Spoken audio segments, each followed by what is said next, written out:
Okay, the phenomenon of stopping out, where a student is in college and they decide they don't really want to drop out, but they want to take a break from their studies and that kind of thing, that's not something that's new. That's been around for quite a while. We did see an increase in the number of stop out students for obvious reasons during COVID-19.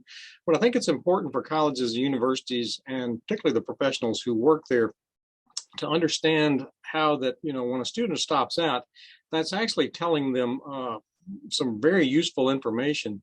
And if we can simply adjust the way we do things, a lot of times we can bring these students back and help them to continue and finish their educational pursuits, graduate, and then go on to gainful employment. The first thing we need to remember when a student stops out is that we need to reach out to them.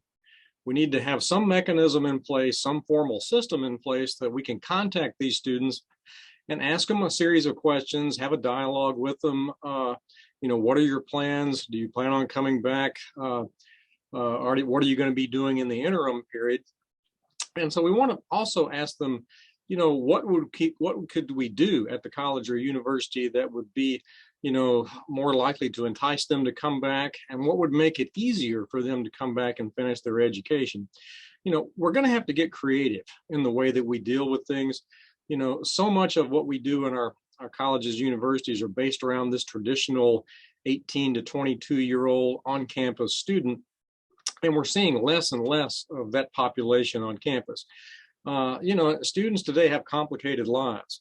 And so when they do decide to stop out, I think a lot of these students very sincerely have every intention of wanting to come back, but they just can't seem to figure out a way to make that happen. So what we have to do in order to better support stop out students is we have to reach out to them in the way that, they're going to respond. And social media has a lot to do with that these days.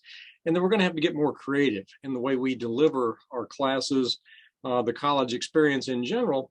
And I think we can do that. The webinar that is related to this talks about very specific strategies about how we can reach out to these students and how we can get creative. And hopefully, it'll be to their benefit primarily, but it'll also be to our benefit if we can keep these students enrolled and on track to graduation.